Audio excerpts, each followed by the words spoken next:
ನಮಸ್ಕಾರ ಸ್ನೇಹಿತರೆ, ನಮ್ಮ ನಂಬಿಕೆಗೆ ಸ್ವಾಗತ ಸುಸ್ವಾಗತ. ಸ್ನೇಹಿತರೆ, ಮಾನವರಾಗಿ ಹುಟ್ಟಿದ ನಮ್ಮೆಲ್ಲರಿಗೂ ನಿಗೂಢವಾದ ವಿಸ್ಮಯಭರಿತ ವಿಚಾರಗಳ ಬಗ್ಗೆ ತಿಳಿದುಕೊಳ್ಳುವ ಹಪಾಹಪಿಯಂತೂ ಇದ್ದೇ ಇರುತ್ತೆ. ಅದರಲ್ಲೂ ಸೃಷ್ಟಿ ಸ್ಥಿತಿ ಲಯದ ಕುರಿತಾದ ಆಧ್ಯಾತ್ಮಿಕ ತಿಳುವಳಿಕೆ ಹಾಗೂ ಈ ಪ್ರಾಕೃತಿಕ ಶಕ್ತಿಯಲ್ಲಿರುವ ವೈಜ್ಞಾನಿಕ ಕುತೂಹಲಕರ ಸಂಗತಿಗಳಿಗೂ ನಮಗೂ ಏನೋ ಸಂಬಂಧ ಅನ್ನೋ ರಹಸ್ಯವನ್ನು ತಿಳಿದುಕೊಳ್ಳುವ ಹಂಬಲವಂತೂ ಇದ್ದೇ ಇರುತ್ತೆ. ಸೌರಮಂಡಲದ ಬಗೆಗಿನ ಕೌತುಕವನ್ನಂತೂ ತಿಳಿದುಕೊಳ್ಳುತ್ತಲೇ ಇರುತ್ತೇವೆ. ಆ ವಿಷಯಗಳು ಕೂಡ ಅತ್ಯಂತ ವಿಸ್ಮಯ ಹುಟ್ಟಿಸುವಂತವೆ. ಭೂಮಿಯ ಮೇಲೆ ಜೀವ ಸಂಕುಲ ಯಾವಾಗ ಮತ್ತು ಎಲ್ಲಿ ಪ್ರಾರಂಭವಾಯಿತು? ಡೈನಾಸರ್ಗಳು ಎಲ್ಲಿಂದ ಹುಟ್ಕೊಂಡ್ವು? ಮಾನವರು ತಮ್ಮ ಮೊದಲ ವಸಾಹತುವನ್ನು ಎಲ್ಲಿ ಸ್ಥಾಪಿಸಿದರು ಎಂಬೆಲ್ಲ ಪ್ರಶ್ನಾತೀತ ವಿಚಾರಗಳೇ. ಇಂಥ ವಿಚಾರಗಳ ಮಧ್ಯೆಯೇ ಮತ್ತೊಂದಷ್ಟು ಸಂಗತಿಗಳು ನಮ್ಮನ್ನ ವಿಸ್ಮಯದ ಲೋಕಕ್ಕೆ ತಳ್ಳುತ್ತವೆ. ಅವುಗಳೇ ಭೂಲೋಕ ಬಿಟ್ಟು ಇನ್ನುಳಿದ 14 ಲೋಕಗಳು ಎಲ್ಲಿವೆ ಅನ್ನೋದು. ಒಬ್ಬೊಬ್ಬರು 3 ಲೋಕಗಳಂದ್ರೆ ಇನ್ನೊಂದಷ್ಟು ಮಂದಿ 7 ಲೋಕಗಳು ಇವೆ ಅಂತ ಹೇಳ್ತಾರೆ. ಆದರೆ ಪುರಾಣ ಕಥೆಗಳಲ್ಲಿ ಒಟ್ಟು 14 ಲೋಕಗಳ ಉಪಸ್ಥಿತಿ ಲಭಿಸುತ್ತೆ. ಆ ಅಲೌಕಿಕ ಲೋಕಗಳ ಪೈಕಿ ಇಂದಿಗೂ ಕಾಡುವ ವಿಚಾರವೇ ನಾಗಾಲೋಕ. ಈಗಾಗಲೇ ನಾಗಾಲೋಕದ ಕುರಿತಾದ ಒಂದಷ್ಟು ಮಾಹಿತಿ ನೀಡಿದ್ದೇವೆ. ಈ ವಿಡಿಯೋದ ಕೊನೆಯಲ್ಲಿ ಲಿಂಕ್ ಕೂಡ ಹಾಕಿದ್ದೇವೆ, ದಯವಿಟ್ಟು ವೀಕ್ಷಿಸಿ. ಹಾಗೆ ಇಂದಿನ ಸಂಚಿಕೆಯಲ್ಲಿ ನಾಗಾಲೋಕ ಅಥವಾ ನಾಗರಾಜವಂಶವು ಎಲ್ಲಿ ಸ್ಥಾಪನೆಯಾಯಿತು, ನಾಗರಾಜವಂಶದ ಕಥೆ ಏನು, ನಾವು ಕೇಳುವ ಕಥೆಗಳಿಗೆ ಯಾವುದಾದರೂ ಐತಿಹಾಸಿಕ ಮಹತ್ವವಿದೆಯಾ? ಇದೇ ವಿಚಾರದಲ್ಲಿ ಸಂಶೋಧಿಸಿದ 2 ಇತಿಹಾಸಕಾರರ ದೃಢೀಕರಣದೊಂದಿಗೆ ನಾಗರಾಜ ವಂಶವು ಎಲ್ಲಿಂದ ಪ್ರಾರಂಭವಾಯಿತು ಮತ್ತು ಅದರ ಸ್ಥಾಪಕರು ಯಾರು ಎಂಬುದರ ಕುತೂಹಲಕಾರಿ ವಿಚಾರವನ್ನ ತಿಳಿದುಕೊಳ್ತಾ ಹೋಗೋಣ. ಅದಕ್ಕೂ ಮುನ್ನ ನಮ್ಮ ನಂಬಿಕೆಗೆ ನಿಮ್ಮ ಬೆಂಬಲವಿರಲಿ. ಸ್ನೇಹಿತರೆ, ಇತಿಹಾಸ ಪುಟಗಳನ್ನ ಕೆದಕಿದ್ರೆ ಅಲ್ಲಿ ಯದುಕುಲ, ಕುರುಕುಲ, ಗಜಕುಲ, ಪಿಲಿಕುಲ, ಚಂದ್ರಕುಲ, ಸೂರ್ಯಕುಲ ಹೀಗೆ ಅದೆಷ್ಟೋ ರಾಜಕುಲಗಳು ಅಸ್ತಿತ್ವದಲ್ಲಿ ಇದ್ವು ಎಂಬುದು ದಾಖಲೆ ಇತಿಹಾಸದಲ್ಲಿ ಕಾಣಸಿಗುತ್ತೆ. ಅಂಥ ಕುಲಗಳಲ್ಲಿ ಅಂದಿನ ಕಾಲದಲ್ಲಿ ಅಸ್ತಿತ್ವದಲ್ಲಿದ್ದದ್ದೇ ನಾಗಕುಲ. ಇಂದಿನ ಸಂಚಿಕೆಯ ಮುಖ್ಯವಾದ ವಿಚಾರ. ಅಷ್ಟಕ್ಕೂ ನಾಗಕುಲದ ಉಲ್ಲೇಖ ಎಲ್ಲಿ ಬರುತ್ತೆ ಅನ್ನೋದನ್ನ ಗಮನಿಸಿದ್ರೆ, ಭೂಪಾಲ್ನ ಮಧ್ಯ ಭಾರತದ ಭಾರತೀಯ ಇತಿಹಾಸ ಸಂಕಲನ ಸಮಿತಿಯಿಂದ ಪ್ರಕಟಿಸಲಾದ ಯುಗ್ಯುಗೇನ್ ರೈಸೇನ್ ಪುಸ್ತಕದ ಲೇಖಕ ಹಿರಿಯ ಇತಿಹಾಸಕಾರರಾದ ಪಂಡಿತ್ ರಾಜೀವ್ ಲೋಚನ್ ಚೌಬೆ ಅವರು ತಮ್ಮ ಪುಸ್ತಕದಲ್ಲಿ ನಾಗರಾಜವಂಶದ ಬಗ್ಗೆ ವಾಸ್ತವಿಕ ಮಾಹಿತಿಯನ್ನ ಒದಗಿಸುತ್ತಾರೆ. ಇದು ನಾಗರಾಜ ವಂಶವು ಶತವಾಹನ ರಾಜರ ಆಳ್ವಿಕೆಯಲ್ಲಿ ರಾಯ್ಸೇನ್ ವಿದಿಶಾ ಪ್ರದೇಶದಲ್ಲಿ ಹುಟ್ಟಿಕೊಳ್ತು ಎಂದು ಹೇಳುತ್ತೆ. ಈ ನಾಗರು ಶೈವರಾಗಿದ್ದು ಅತ್ಯಂತ ಧೈರ್ಯಶಾಲಿಗಳಾಗಿದ್ದರಂತೆ. ಇಂದಿಗೂ ಅವರ ಆಳ್ವಿಕೆಯ ಕಾಲದಲ್ಲಿ ಚಾಲ್ತಿಯಲ್ಲಿದ್ದ ಅವರ ನಾಣ್ಯಗಳ ಮೇಲೆ ತಾಳೆ ಮರದ ಚಿತ್ರಗಳು ಕಂಡುಬರುತ್ತವೆ. ಅವರ ಪೂರ್ವಜರು ತಾಳೆ ಕಾಡುಗಳನ್ನ ಹೊಂದಿರುವ ಕರಾವಳಿ ಪ್ರದೇಶದಿಂದ ಇಲ್ಲಿಗೆ ಬಂದಿರುವ ಸಾಧ್ಯತೆ ಇದೆ. ಕ್ರಿಸ್ತಶಕ 2ನೇ ಶತಮಾನದ ಉತ್ತರಾರ್ಧದಲ್ಲಿ ಮಧ್ಯ ಭಾರತದ ದಕ್ಷಿಣ ಪ್ರದೇಶದಲ್ಲಿ ರಾಜಕೀಯ ಪ್ರಕ್ಷುಬ್ಧತೆ ಉಂಟಾಗ್ತಾ ಇದ್ದಾಗ ಈ ಹೊಸ ರಾಜವಂಶವು ಇಂದಿನ ಮಧ್ಯಪ್ರದೇಶದ ರಾಯ್ಸೇನ್ ವಿದಿಶಾ ಮತ್ತು ಗ್ವಾಲಿಯರ್ ಪ್ರದೇಶಗಳಲ್ಲಿ ಹೊರಹೊಮ್ಮಿತ್ತು. ಇದು ನಾಗರಾಜವಂಶ ಎಂದು ಪ್ರಸಿದ್ಧವಾಯಿತು ಎಂಬ ದಾಖಲೆ ಸಿಗುತ್ತೆ. ಹಾಗಾದ್ರೆ ನಾಗರಾಜವಂಶದ ಸ್ಥಾಪಕರು ಯಾರು ಅನ್ನೋದನ್ನ ಕೆದಕಿದ್ರೆ, ನಾಣ್ಯಗಳ ಆಧಾರದ ಮೇಲೆ ನಾಗರಾಜ ವಂಶವು ಇಂದಿನ ಮಧ್ಯಪ್ರದೇಶದ ರಾಯ್ಸೇನ್ ವಿದಿಶಾ ಪ್ರದೇಶದಲ್ಲಿ ಸ್ಥಾಪನೆಯಾಯಿತು. ಕಾಲಾನಂತರದಲ್ಲಿ ಅವರ ಶಾಖೆಗಳು ವಿಸ್ತರಿಸಿದವು. ನಾಗರಾಜ ವಂಶದ ಸ್ಥಾಪಕನೇ ವೃಷ್ಣಗ. ಈ ರಾಜವಂಶವನ್ನ ಕ್ರಿಸ್ತಶಕ 2ನೇ ಶತಮಾನದ ಉತ್ತರಾರ್ಧದಲ್ಲಿ ಸ್ಥಾಪಿಸಿದ. ಇಲ್ಲಿನ ನಾಗರನ್ನ ಪುರಾಣಗಳಲ್ಲಿ ವೃಷ ಎಂದು ಕರೆಯಲಾಗುತ್ತದೆ. ವೃಷ್ಣಗ ನಾಣ್ಯಗಳು ವಿದಿಶಾದಲ್ಲಿ ಕಂಡುಬಂದಿವೆ. ಈ ನಾಣ್ಯಗಳಿಂದ ಮಾಡಿದ ಉತ್ಖನನಗಳು ವಿದಿಶಾ ನಾಗರಾಜ ವಂಶದ ಕೇಂದ್ರವಾಗಿತ್ತು ಎಂಬುದನ್ನ ಸಾಬೀತುಪಡಿಸುತ್ತವೆ. ಹಾಗಾದ್ರೆ ಭೂಮಿಯ ಮೇಲಿನ ನಾಗರಾಜ ವಂಶದ ಕೊನೆಯ ಆಡಳಿತಗಾರ ಯಾರು? ಅಂದ್ರೆ ಭೀಮನಾಗ ಎಂಬಾತ. ಬಹುಶಃ ರಾಜಧಾನಿಯನ್ನ ವಿದಿಶದಿಂದ ಪದ್ಮಾವತಿಗೆ ಬದಲಾಯಿಸಿದವನು ಈತನೇ. ನಂತರ ಸ್ಕಂದನಾಗ, ವಸುನಾಗ ಮತ್ತು ಬೃಹಸ್ಪತಿನಾಗ ರಾಜರಾದರು. ಬೃಹಸ್ಪತಿನಾಗನ ಆಳ್ವಿಕೆಯು ಕ್ರಿಸ್ತಶಕ 3ನೇ ಶತಮಾನದ ಅಂತ್ಯದಲ್ಲಿ ಕೊನೆಗೊಳ್ತು. ಪದ್ಮಾವತಿಯ ಕೊನೆಯ 6 ರಾಜರು ವಿಭುನಾಗ, ರವಿನಾಗ, ಪ್ರಭಾಕರನಾಗ, ಭಾವನಾಗ, ದೇವನಾಗ ಮತ್ತು ಗಣಪನಾಗ. ಈ ಎಲ್ಲಾ ರಾಜರ ನಾಣ್ಯಗಳು ಪವಾಯದಲ್ಲಿ ಕಂಡುಬಂದಿವೆ. ರವಿನಾಗನ ಹೊಸ ರೀತಿಯ ನಾಣ್ಯವು ಎರಾನ್ನಲ್ಲಿ ಕಂಡುಬರುತ್ತದೆ. ಗುಪ್ತ ಚಕ್ರವರ್ತಿ ಸಮುದ್ರಗುಪ್ತನ ಅಲಹಾಬಾದ್ ಸ್ತಂಭ ಶಾಸನವು ಸಮುದ್ರಗುಪ್ತನು ನಾಶಪಡಿಸಿದ ಆಡಳಿತಗಾರರನ್ನು ಪಟ್ಟಿ ಮಾಡುತ್ತದೆ. ಗಣಪತಿನಾಗ ಬಹುಶಃ ಈ ರಾಜವಂಶದ ಕೊನೆಯ ಆಡಳಿತಗಾರನಾಗಿದ್ದ. ಅವನನ್ನು ಸಮುದ್ರಗುಪ್ತನು ಸೋಲಿಸಿ ನಾಗರಾಜ್ಯವನ್ನು ತನ್ನ ಸಾಮ್ರಾಜ್ಯಕ್ಕೆ ವಿಲೀನಗೊಳಿಸಿಕೊಂಡ. ಸಮುದ್ರಗುಪ್ತನ ಶಾಸನವು ನಾಗದತ್ತ ಮತ್ತು ನಾಗಸೇನ ಎಂಬ ಆರ್ಯವರ್ತದ 2 ಆಡಳಿತಗಾರರ ಬಗ್ಗೆಯೂ ಉಲ್ಲೇಖಿಸುತ್ತದೆ. ಆದರೆ ನಾಗದತ್ತನ ಬಗ್ಗೆ ಯಾವುದೇ ಮಾಹಿತಿ ಲಭ್ಯವಿಲ್ಲ.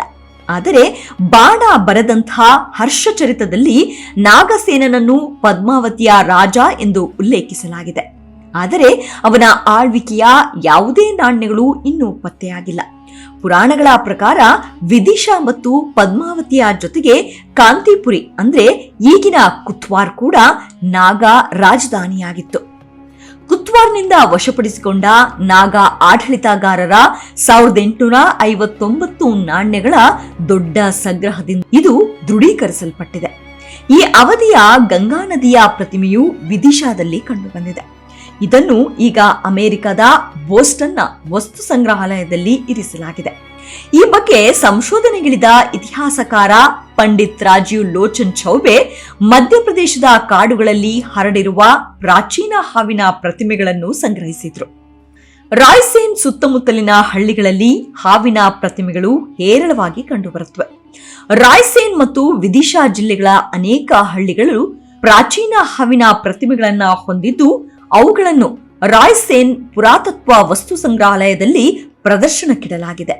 ಈ ಐತಿಹಾಸಿಕ ಹಾವಿನ ಪ್ರತಿಮೆಗಳನ್ನು ಯುಗಿನ್ ರಾಯ್ಸೇನ್ನ ಲೇಖಕ ಪಂಡಿತ್ ರಾಜೀವ್ ಲೋಚನ್ ಚೌಬೆ ಸಂಗ್ರಹಿಸಿ ಅಲ್ಲಿಗೆ ತಂದರು.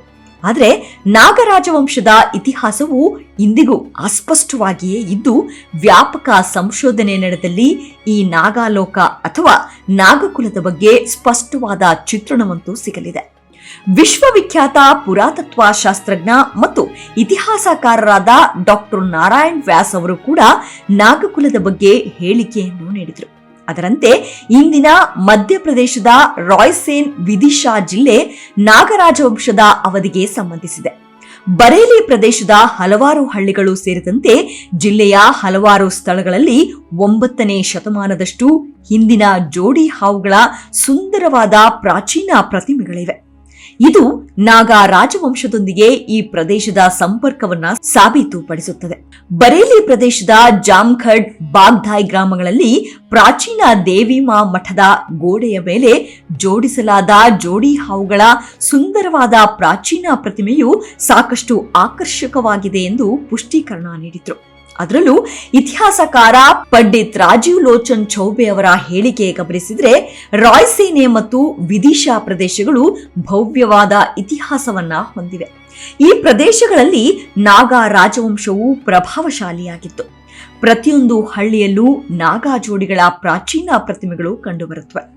ರಾಯ್ಸೇನ್ನಲ್ಲಿರುವ ಪುರಾತತ್ವ ವಸ್ತು ಸಂಗ್ರಹಾಲಯದಲ್ಲಿ ನಾವು ಕೆಲವು ಪ್ರಾಚೀನ ನಾಗಾ ಪ್ರತಿಮೆಗಳನ್ನ ಸಂರಕ್ಷಿಸಿದ್ದೇವೆ. ಭವಿಷ್ಯದ ಪೀಳಿಗೆಗಳು ನಮ್ಮ ಭವ್ಯ ಇತಿಹಾಸದ ಬಗ್ಗೆ ಕಲಿಯುವಂತೆ ಜಿಲ್ಲೆಯಾದ್ಯಂತ ಹರಡಿರುವ ಪ್ರತಿಮೆಗಳನ್ನು ಸಂರಕ್ಷಿಸಲು ಪ್ರಯತ್ನಗಳು ನಡೆಯುತ್ತಿವೆ ಎಂದಿದ್ರು. ಇಂದಿಗೂ ಕೂಡ ನಾಗಾರಾಧನೆಯನ್ನ ಈ ಭಾಗದಲ್ಲಿ ಅದೆಷ್ಟು ಅಚ್ಚುಕಟ್ಟಾಗಿ ನಿಷ್ಠೆಯಿಂದ ಆಚರಣೆ ಮಾಡುತ್ತಾರೆಂದರೆ ರಾಯ್ಸೇನ್ ಪ್ರದೇಶದ ಹಳ್ಳಿಗಳಲ್ಲಿ ನಾಗಪಂಚಮಿಯೊಂದು ರೊಟ್ಟಿ ಮತ್ತು ಖೀರ್ ಮಾಡುವುದೇ ಇಲ್ಲವಂತೆ. ಅಂತಹ ಸಂಪ್ರದಾಯ ಪಾಲಿಸಿಕೊಂಡು ಬರಲಾಗಿದೆ. ಈ ತಿನಿಸುಗಳ ಬದಲಾಗಿ ಪೂರಿ ಅಥವಾ ಬಾಟಿ ತಯಾರಿಸಲಾಗುತ್ತದೆ. ಈ ಸಂಪ್ರದಾಯವನ್ನು ಯಾವಾಗ ಅಳವಡಿಸಿಕೊಂಡ್ರು, ಏಕೆ ಪಾಲಿಸಿಕೊಂಡು ಬಂದಿದ್ದಾರೆ, ಅದರ ಹಿಂದಿನ ಕಥೆ ಏನು ಅನ್ನೋದು ಯಾರಿಗೂ ತಿಳಿದಿಲ್ಲ. ಇದೆಲ್ಲದಕ್ಕೂ ಉತ್ತರ ಸಿಗಬೇಕಾದ್ರೆ ಒಮ್ಮೆ ಮಹಾಭಾರತದ ಅಧ್ಯಾಯಗಳನ್ನ ಮನನ ಮಾಡಬೇಕಾಗತ್ತೆ. ರಾಜವಂಶ ಅಸ್ತಿತ್ವವಿದ್ದರೂ ಮಾನವರಾದವರಿಗೆ ಅತೀಂದ್ರಿಯ ಶಕ್ತಿಗಳು ಸಿದ್ಧಿಸಿರುತ್ತಿದ್ದವು. ದೈಹಿಕವಾಗಿ ಅನ್ನೋದಕ್ಕಿಂತ ಮಾನಸಿಕವಾಗಿ ಸಂಬಂಧ ಬೆಳೆಸ್ತಿದ್ರು ಎನ್ನುವುದಕ್ಕೂ ನಿದರ್ಶನ ಸಿಗುತ್ತೆ. ಅರ್ಜುನನ ಹೆಂಡತಿಯನ್ನು ಉಲುಪಿಯು ನಾಗಕುಲದವಳು, ಸರ್ಪಗಳ ರಾಜ ಕೌರಣ್ಯನ ಮಗಳು ಎಂದು ವಿವರಣೆ ಸಿಗುತ್ತೆ. ಅಂದ್ರೆ ಅದು ಕೂಡ ರಾಜವಂಶನೇ ಅನ್ನೋದು ನಿಖರವಾಗುತ್ತೆ. ಅಂದ್ರೆ ಭಾರತದಲ್ಲಿಯೇ ದಕ್ಷಿಣ ಭಾಗವನ್ನ ಪಾತಾಳ ಲೋಕವೆಂತಲೂ ಕರೆಯುತ್ತಿದ್ದರು ಅನ್ನೋದಕ್ಕೆ ದಾಖಲೆಗಳು ಲಭಿಸುತ್ತವೆ. ಮಹಾಭಾರತದಲ್ಲಿ ಸರ್ಪದೇವತೆಗಳು ವಾಸಿಸುವ ಭೂಗತ ಅಥವಾ ಪಾರಮಾರ್ಥಿಕ ಕ್ಷೇತ್ರದ ವಿವರಣೆ ಸಿಗುತ್ತೆ.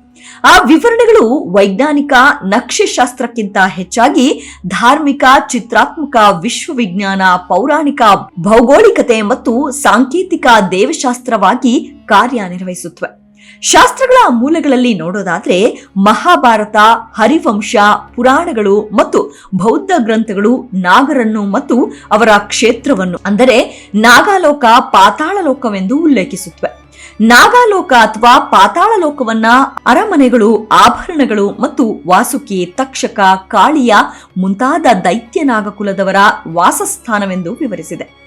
ಅದಕ್ಕೆ ನಿದರ್ಶನವೆಂದರೆ ಅರ್ಜುನನ ವಂಶಾವಳಿ, ತಕ್ಷಕ ಮತ್ತು ಪರೀಕ್ಷಿತನ ಕಥೆಗಳು. ಕೆಲವು ಸಾಂಕೇತಿಕ ಮುದ್ರೆಗಳಂತೆ ನಾಗಗಳು ಹೆಚ್ಚಾಗಿ ಫಲವತ್ತತೆ, ನೀರು, ಗುಪ್ತಲೋಕ, ಬುದ್ಧಿವಂತಿಕೆ, ಅಪಾಯ ಮತ್ತು ಸಂಪತ್ತನ್ನು ಸಂಕೇತಿಸುತ್ತವೆ. ನಾಗಾಲೋಕವನ್ನ ಭೂಗತ ಶಕ್ತಿಗಳು, ಸುಪ್ತಾವಸ್ಥೆ ಅಥವಾ ಭೂಗತ ಜೀವಿಗಳಿಗೆ ಸಂಬಂಧಿಸಿದ ಸ್ಥಳವೆಂತಲೂ ಅಭಿಪ್ರಾಯವಿದೆ. ಹಾಗೆ ಆ ಸ್ಥಳದಲ್ಲಿ ಅಪಾರ ನಿಧಿಗಳಿವೆ ಎಂದು ಉಲ್ಲೇಖವೂ ಇದೆ. ಇನ್ನೂ ಕೆಲವು ಪಠ್ಯಗಳು ಹಲವಾರು ಭೂಗತ ಪ್ರದೇಶಗಳನ್ನು ವಿಭಿನ್ನ ನಾಗ ಆಡಳಿತಗಾರರೊಂದಿಗೆ ಪ್ರತ್ಯೇಕಿಸುತ್ತವೆ. ವೈದಿಕದಿಂದ ಮಧ್ಯಕಾಲೀನ ಕಾಲದವರೆಗೆ ನಾಗಗಳನ್ನು ಸ್ಥಳೀಯ ಆರಾಧನೆಗಳು, ದೇವಾಲಯದ ಪ್ರತಿಮಾಶಾಸ್ತ್ರ ಮತ್ತು ರಾಜವಂಶಾವಳಿಯ ಹಕ್ಕುಗಳಲ್ಲಿ ಸಂಯೋಜಿಸಲಾಯಿತು. ಅದರಲ್ಲಿ ಆಳುವ ರಾಜವಂಶಸ್ಥರು ತಮ್ಮನ್ನ ಕೆಲವೊಮ್ಮೆ ನಾಗರ ವಂಶಸ್ಥರು ಎಂದು ಗುರುತಿಸಿಕೊಂಡಿದ್ದಾರೆ. ಬೌದ್ಧ ಮತ್ತು ಜೈನ ಧರ್ಮದಲ್ಲೂ ನಾಗಾಲೋಕ ಹಾಗೂ ನಾಗಗಳ ಬಗ್ಗೆ ನಿಗೂಢ ವಿವರಣೆಯಂತೂ ಸಿಗುತ್ತೆ. ಬೌದ್ಧ ಗ್ರಂಥಗಳಲ್ಲಿ ನಾಗಗಳನ್ನ ಅಪಾಯಕಾರಿ ಮತ್ತು ರಕ್ಷಣಾತ್ಮಕ ಪಾತ್ರಗಳಲ್ಲಿ ವಿವರಿಸುತ್ತೇವೆ. ಜಾನಪದ ನಂಬಿಕೆಗಳ ಪ್ರಕಾರ ನಾಗ ಆತ್ಮಗಳು ಪವಿತ್ರವಾದ ತೋಪುಗಳಲ್ಲಿ, ದೇವಾಲಯಗಳಲ್ಲಿ, ನದಿಗಳಲ್ಲಿ, ಬಾವಿಗಳಲ್ಲಿ, ಗುಹೆಗಳಲ್ಲಿ ವಾಸಿಸುವ ಅತೀಂದ್ರಿಯ ಜೀವಿಗಳೆಂದು ವಿವರಿಸುತ್ತವೆ. ಹಾಗಾಗಿ ಇಂದಿಗೂ ಕರಾವಳಿ ಭಾಗಗಳಲ್ಲಿ, ಪಶ್ಚಿಮ ಘಟ್ಟ ಶ್ರೇಣಿಗಳಲ್ಲಿ ನಾಗಾರಾಧನೆ ಪಾವಿತ್ರ್ಯತೆಯನ್ನ ಪಡೆದುಕೊಂಡಿದೆ. ಇಂದಿಗೂ ನಾಗಾಲೋಕವು ಭಾರತೀಯ ಪೌರಾಣಿಕ, ಧಾರ್ಮಿಕ ಕಲ್ಪನೆಯ ಅಂಶವಾಗಿದ್ದು ಅದನ್ನ ಇತಿಹಾಸದಲ್ಲೂ ಮೆಲುಕು ಹಾಕಬಹುದು. ಪೌರಾಣಿಕ ಕಥಾಹಂದರದಲ್ಲೂ ತಾಳೆ ಹಾಕಬಹುದು. ಲೌಕಿಕವೋ ಅಲೌಕಿಕವೋ ಆದಂತಹ ನಾಗಾಲೋಕದ ಪರಿಕಲ್ಪನೆ ಸ್ಥಳದಿಂದ ಸ್ಥಳಕ್ಕೆ ಬದಲಾಗುವುದೇ ಜಾನಪದದ ಜೀವಾಳ. ಮುಂದಿನ ಸಂಚಿಕೆಯಲ್ಲಿ ಸಿಗೋಣ. ಅಲ್ಲಿಯವರೆಗೂ ನಿಮ್ಮ ಆರೋಗ್ಯದ ಕಡೆ ಗಮನವಿರಲಿ. Take care. ನಮಸ್ಕಾರ.